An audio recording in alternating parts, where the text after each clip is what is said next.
Remember that no one ever kicks a dead dog. 1929 में एक event हुआ था जिससे एजुकेशनल कम्युनिटी में बहुत सेंसेशन हो गई थी। अमेरिका के कोने कोने से लोग शिकागो में उस इंसिडेंट को देखने आए थे। हुआ ये था कि एक लड़का जिसने पहले वेटर का काम किया था, उसके बाद उसने लकड़ी काटने का काम किया था, फिर वो कपड़े धोने की दुकान में सेल्समैन बना और फाइनली वो अमेरिका की one of the top most universities का प्रेसिडेंट बन गया। और वो अभी सिर्फ 36 साल का था और इस लड़के का नाम था रॉबर्ट हचकिंस। बूढ़े प्रोफेसर्स को बहुत चिढ़ हो गई थी जो इस पोजीशन तक इतने सालों के बावजूद नहीं पहुंच पाए थे। बहुत से लोग इसे क्रिटिसाइज कर रहे थे। कोई कह रहा था यार ये तो बहुत ही इनएक्सपीरियंस्ड लड़का है, कोई कह रहा था कि क्या बकवास आइडिया है इसके, पता नहीं क्यों इसे इतनी जल्दी यूनिवर्सिटी का प्रेसिडेंट बना दिया। इवन की न्यूज़पेपर्स में भी उसकी बहुत बुराइयां हो रही थी। एक दिन एक दोस्त ने रिचर्ड के फादर से पूछा, आज मैं न्यूज़पेपर पढ़ रहा था तो बहुत दुख हुआ आपके बेटे की बेइज्जती अखबार में पढ़ के, क्या आपको अखबार पढ़ के दुख नहीं होता? इस पर रिचर्ड के फादर ने जवाब दिया, नहीं मुझे दुख नहीं होता, क्योंकि कोई भी मरे हुए कुत्ते को लात नहीं मारता। जिसका मतलब यह था कि लोग बेइज्जती भी उसी की करते हैं जो फेमस है, उसी के बारे में बातें करते हैं।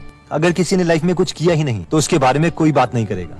एक बार प्रिंस ऑफ वेल्स जो बाद में एडवर्ड 8 बने, वो 14 साल के थे और नेवल एकेडमी में पढ़ते थे। एक दिन नेवल ऑफिसर्स ने देखा कि वो 14 साल का प्रिंस किनारे बैठा बहुत रो रहा है। उन ऑफिसर्स ने उस प्रिंस से उसके रोने का कारण पूछा। बहुत पूछने के बाद प्रिंस ने बताया कि बाकी सारे लड़के उसे लात मारते हैं। ये सुनते ही नेवल ऑफिसर्स ने बाकी लड़कों को पकड़ा और उनसे पूछताछ करी। काफी प्रेशर डालने के बाद बाकी लड़कों ने जवाब दिया कि हमें पता है, हम बड़े होके इस प्रिंस की आर्मी में कमांडर और कैप्टन बनेंगे और इसके अंडर ही काम कर रहे होंगे, इसलिए कल को हमारे पास ये कहने को भी होना चाहिए कि इस प्रिंस को तो हमने लाते तक मारी है। तो पॉइंट ये है कि अगर कोई हमारी बुराई कर रहा है तो इसका मतलब ये है कि इससे उन्हें इम्पोर्टेंस की फीलिंग आती है, क्योंकि वो एक्सेप्ट करते हैं कि हमने कोई ऐसा काम किया है जिसकी वजह से हमें इम्पोर्टेंस मिलनी चाहिए। तो इसलिए लोग अगर हमारी बुराइयां करते हैं तो ओवर थिंकिंग करने का कोई फायदा नहीं है। ओवर थिंकिंग से बचने की नेक्स्ट इंपॉर्टेंट स्ट्रैटेजी है don't worry about ingratitude, expect it. The only way to find happiness is through the joy of giving. Dale Carnegie बोलते हैं कि उनका एक फ्रेंड था जिसे हमेशा लगता था कि उसके सौतेले बेटों ने उसके काम को कभी भी अप्रिशिएट नहीं किया। वो पूरा दिन डब्बे बनाने वाली फैक्ट्री में काम करता था। उसने एक विडो से शादी भी की थी। उधार लेके उस विडो के 2 बच्चों को भी इस इंसान ने पाला था और अच्छे कॉलेज से पूरी पढ़ाई कंप्लीट करवाई थी और 4 सालों तक एक कूली की तरह काम करता रहा ताकि इन तीनों का खाना, रेंट, कपड़े और बाकी सारी फरमाइशें पूरी कर पाए। और इन 4 सालों में इसने एक बार भी कंप्लेन नहीं किया, लेकिन एक बार भी उसकी वाइफ और उसके 2 सौतेले बेटों ने उसे थैंक्स तक नहीं कहा। सबने सोचा कि ये तो उसका फर्ज है। तो ऑथर इस पर बोलते हैं कि आखिर गलती किसकी है, जिसने थैंक्स नहीं बोला उसकी या फिर जिसने थैंक्स एक्सपेक्ट किया उसकी? डेल कार्नेगी कहते हैं कि ऑब्वियसली इसकी वाइफ और दोनों बेटों की गलती तो है, लेकिन इस इंसान की भी गलती है, क्योंकि ये एक्सपेक्ट कर रहा है कि इसके काम के बदले लोग इसे थैंक्स बोलेंगे, इसे अप्रिशिएट करेंगे, क्योंकि इंसान का नेचर ही ऐसा होता है। वो फेवर लेके भूल जाता है। पॉजिटिव चीजों से ज्यादा वो नेगेटिव चीजों के बारे में सोचता है। आपको क्या लगता है कि अगर आप अपने रिलेटिव के लिए 10 करोड़ रुपए भी छोड़ के जाओगे तो इसके लिए वो आपको बहुत अप्रिशिएट करेंगे? क्योंकि अपने टाइम के सबसे अमीरों में से एक एंड्रू कार्नेगी ने भी यही किया था। मरने से पहले वो अपने रिलेटिव्स के लिए 10 करोड़ रुपए छोड़ के गए थे। अगर कार्नेगी अपनी कब्र में से वापस भी आ जाते ये देखने के लिए कि उनके रिलेटिव उनसे कितने खुश हैं, तो उनके रिलेटिव उन्हें गालियां ही दे रहे होंगे। क्यों? इसका कारण ये था कि उनके रिलेटिव्स को ये खुशी नहीं थी कि उनके लिए कार्नेगी 10 करोड़ रुपए छोड़ के गए हैं, बल्कि ये दुख था कि कार्नेगी 3000 करोड़ रुपए डोनेट करके गए।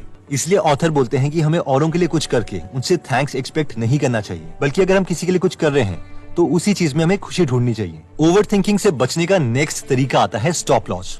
ऑथर कहते हैं कि मैंने ट्रेडिंग का कॉन्सेप्ट, जिसे स्टॉप लॉस कहते हैं, उसे अपनी लाइफ में इम्प्लीमेंट किया है। यानी मैंने डिसाइड कर लिया है कि मैं एक पर्टिकुलर अमाउंट ऑफ टाइम से ज्यादा किसी भी चीज के बारे में नहीं सोचूंगा, ना ही अपना टाइम वेस्ट करूंगा। फॉर एग्जाम्पल डेल कार्नेगी कहते हैं कि मेरा एक दोस्त है जो हमेशा लंच में आधा घंटा लेट ही आता था, चाहे उसे कितनी बार भी मैं फोन क्यों ना कर लूं। लेकिन फिर मैंने ये स्टॉप लॉस वाली स्ट्रैटेजी अप्लाई की और उसे कह दिया कि मैं तेरे लिए बस 10 मिनट से ज्यादा इंतजार नहीं करूंगा।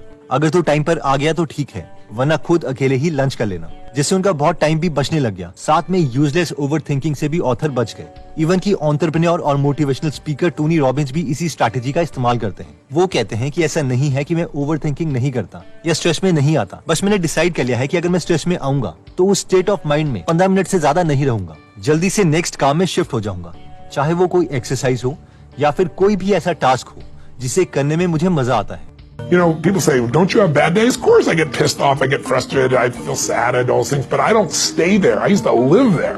एक ऑयल डीलर को एक बार पता चला कि उसकी कंपनी के कुछ एम्प्लॉइज उसकी कंपनी में इलीगल काम कर रहे हैं। एक्चुअली वो सब एम्प्लॉइज कस्टमर को कम ऑयल देके बाकी का बचा हुआ ऑयल और लोगों को बेच देते और पैसे कमाते। और ये बात उस ऑयल डीलर को एक पुलिस ऑफिसर से पता चली। वो पुलिस ऑफिसर उस ऑयल डीलर को धमकाने लग गया कि अगर उस ऑयल डीलर ने उस पुलिस वाले को रिश्वत नहीं दी तो वो उसकी कंपनी बंद करवा देगा और उसे जेल भिजवा देगा।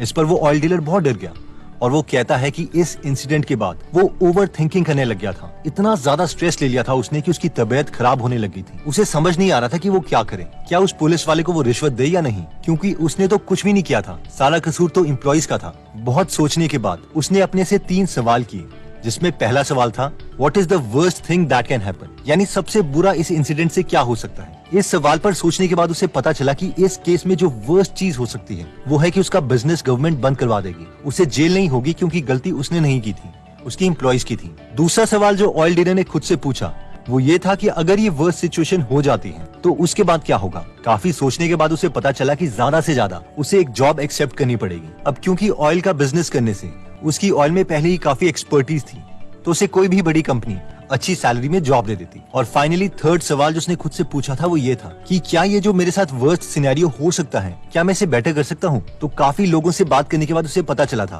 कि अगर वो खुद जज के पास चला जाए और सब सच्चाई बता दे तो बहुत चांसेस है कि उसका बिजनेस भी फेल नहीं होगा और उसे बस छोटा फाइन भरना पड़ेगा। खुद को उन 3 सवालों का जवाब देने के बाद उस ऑयल डीलर का मैक्सिमम स्ट्रेस खत्म हो गया और उसने डिसाइड कर लिया कि वो खुद जज के पास जाके सब कुछ सच बता देगा। और उसने ऐसा ही किया। ऐसा करने के बाद उसे जज से पता चला कि जो पुलिस वाले उससे रिश्वत मांग रहे हैं वो एक्चुअल में रियल पुलिसमैन है ही नहीं बल्कि एक फ्रॉड था जो पहले भी बहुत लोगों से पैसे मांग चुका है और इसे पुलिस ऑलरेडी ढूंढ रही थी। और इस पर ऑयल डीलर बोलता है कि ये 3 स्टेप प्रोसेस से मेरा ब्रेन पूरा स्ट्रेस फ्री हो गया और यही 3 स्टेप फॉर्मूला मैं बाकी सिचुएशन में भी इम्प्लीमेंट करता हूँ। अगर हम इंडियन बिलियनियर ज़ीरोधा के फाउंडर नितिन कामत की बात करें तो वो भी हमेशा इस तरीके से स्ट्रेस रिलीज करते हैं। कई बार ऐसा हुआ है कि ज़ीरोधा के प्लेटफॉर्म में टेक्निकल ग्लिचेस की वजह से इन्वेस्टर्स ने बहुत पैसे लूज कर दिए और लोग उन्हें ट्विटर पर बहुत बुरा कहने लगे। लेकिन नितिन का हमेशा खुद से पहला सवाल यही होता है कि इस सिचुएशन से कितना बुरा हो सकता है। इवन कि जब वो किसी के साथ बिजनेस डिसीजन भी ले रहे होते हैं तो भी पहले वो अपने से यही पूछते हैं कि इसके साथ काम करने से मुझे मैक्सिमम कितना नुकसान हो सकता है। When I'm looking at someone, I'm like, how much can this guy cause me maximum damage? So when you look at someone, you say, what is the most harm he or she could do me? Overthinking से बचने के लिए next strategy कहती है कि don't try to saw sawdust. एक student हमेशा ही टेंशन में रहता था और कुछ ना कुछ सोचता ही रहता। मेरे पिछले सेमेस्टर में कम मार्क्स आए थे, अब मैं क्या करूंगा, मैथ में मेरा सिलेबस अभी तक कंप्लीट नहीं हुआ, मैं क्या करूंगा एंड सो ऑन। लेकिन एक दिन उनकी टीचर क्लास में आई और उन्होंने सब स्टूडेंट्स को लेबोरेटरी में जाने के लिए कहा। जब सारे स्टूडेंट्स लैब पहुंच गए तो टीचर लैब में आई और उनके हाथ में एक दूध का ग्लास था। सब बच्चे हैरान थे कि एक मैथ्स के टीचर के हाथ में दूध का ग्लास क्यों है, ये हमें क्या पढ़ाना चाहती हैं। फिर उस टीचर ने वो दूध का ग्लास जोर से सिंक में फेंक दिया और चिल्लाते हुए बोली, अब इस गिरे हुए दूध के लिए रोना मत। टीचर ने दोबारा से कहा, तुम सब ध्यान से इस दूध को देखो और पूरी जिंदगी मेरी एक बात याद रखना, जैसे अब ये दूध सिंक से जा चुका है और तुम्हारे रोने से, चिल्लाने से या बाल नोचने से इसमें से एक भी बूंद वापस नहीं आएगी, वैसे ही तुम्हारी जिंदगी में भी बहुत ऐसे इंसिडेंट्स हो चुके होंगे जिसके बारे में तुम जितना मर्जी सोच लो तुम कुछ नहीं कर सकते। इसलिए आगे बढ़ो और जो तुम्हारे कंट्रोल में है उसे इम्प्रूव करो। और वो स्टूडेंट कहता है कि इस इंसिडेंट के बाद मुझ में इतनी इंप्रूवमेंट आ गई थी कि मैं ओवरथिंकिंग करने के बजाय एक्शन ज्यादा लेता था और एक्शन लेने से ही मेरी आधी से ज्यादा टेंशन खत्म हो जाती थी। तो दोस्तों, इस वीडियो में हमने स्ट्रेस और ओवरथिंकिंग से बचने के लिए 5 पॉइंट्स देखे, जिसमें सबसे पहला पॉइंट था कि remember that no one ever kicks a dead dog. इस पॉइंट में हमने देखा था कि अगर आपके बारे में कोई बुरा कह रहा है तो इसका मतलब ये है कि वो एक्सेप्ट करता है कि आपने कोई ऐसा काम किया है जिससे उस इंसान की इंपॉर्टेंस कम हो रही है। क्योंकि अगर हम सड़क में चल रहे एक नॉर्मल इंसान होते जिसपे लाइफ में कुछ अचीव नहीं किया था तो कोई हमारे बारे में सोचता तक नहीं। नेक्स्ट इंपॉर्टेंट स्ट्रैटेजी थी कि don't worry about ingratitude, expect it. इसमें हमने एग्जांपल देखा था कि कैसे अगर हम अपने रिलेटिव्स के लिए करोड़ों रुपए भी छोड़ के चले जाएं तो भी बहुत चांसेस हैं कि हमें बदले में थैंक्स तक नहीं मिलेगा। और ये उनकी गलती नहीं है, ये ह्यूमन नेचर है। इसलिए ऑथर कहते हैं कि जब किसी के लिए अच्छा काम कर रहे हो तो ये एक्सपेक्ट करो ही नहीं कि बदले में कोई हमारे काम के लिए हमें अप्रिशिएट करेगा, और बस अच्छा काम करने के प्रोसेस में ही खुश रहो। ओवरथिंकिंग से बचने का नेक्स्ट मेथड हमने देखा था कि यूज स्टॉप लॉस। इस पॉइंट में हमने देखा था कि हमें ये डिसाइड करना पड़ेगा कि हम किसी भी चीज को मैक्सिमम कितना टाइम देंगे, फिर चाहे वो किसी के साथ टाइम स्पेंड करना हो या इवन स्ट्रेस को हैंडल करना हो। टोनी रॉबिन्स जैसे मोटिवेशनल स्पीकर भी पहले से ही डिसाइड कर लेते हैं कि अगर उन्हें स्ट्रेस हुआ तो वो 15 मिनट से ज्यादा उस स्टेट में नहीं रहेंगे। नेक्स्ट पॉइंट कहता है कि what is the worst that can happen. इसमें हमने ऑयल डीलर और जीरोदा के फाउंडर नितिन कामत की एक स्टोरी देखी कि कैसे हम ओवर थिंकिंग और स्ट्रेस से बचने के लिए 3 स्टेप फॉर्मूला यूज कर सकते हैं, जिसमें स्टेप 1 है कि ये सोचो कि इस सिचुएशन की वजह से सबसे बुरी चीज क्या हो सकती है। स्टेप 2 है जो सबसे बुरा हो सकता है उसे एक्सेप्ट करो। और फाइनली स्टेप 3 कहता है कि अब ये सोचो कि हम ऐसा क्या एक्शन ले सकते हैं कि इस सबसे बुरी सिचुएशन से हम बेटर कर सके। नेक्स्ट स्टेप आता है don't try to saw sawdust. इसमें हमें एक टीचर का एग्जांपल देखा था कि गिरे हुए दूध के लिए रोना मत, क्योंकि हमारे पास वैसे ही अर्थ में बहुत लिमिटेड टाइम है और अगर एक्शन लेने के बजाय हम ओवर थिंकिंग करेंगे तो हम डिप्रेस्ड ही होंगे। दोस्तों ये सारे कॉन्सेप्ट्स हमने आपको डेल कार्नेगी की book how to stop worrying and start living से बताए हैं। अगर आप इस बुक की डिटेल समरी हिंदी में फ्री में सुनना चाहते हैं तो आप गीगल एप्लीकेशन डाउनलोड कर सकते हैं, जहां पर इस बुक समरी के अलावा 140 से ज्यादा बुक समरीज हिंदी में फ्री में अवेलेबल है। अगर आप इस एप्लीकेशन में इंटरेस्टेड हैं तो इसका लिंक हम डिस्क्रिप्शन और फर्स्ट कमेंट में दे देंगे। अगर आप हमारी वीडियोस मिस नहीं करना चाहते तो हमारा पेज लाइक करने के बाद 3 डॉट्स के बटन को प्रेस करके फॉलो के बटन को सिलेक्ट कीजिए और फाइनली सी फर्स्ट के ऑप्शन को सिलेक्ट कर लीजिए। इससे आपको हमारी हर पोस्ट मिलती रहेगी। जय हिंद।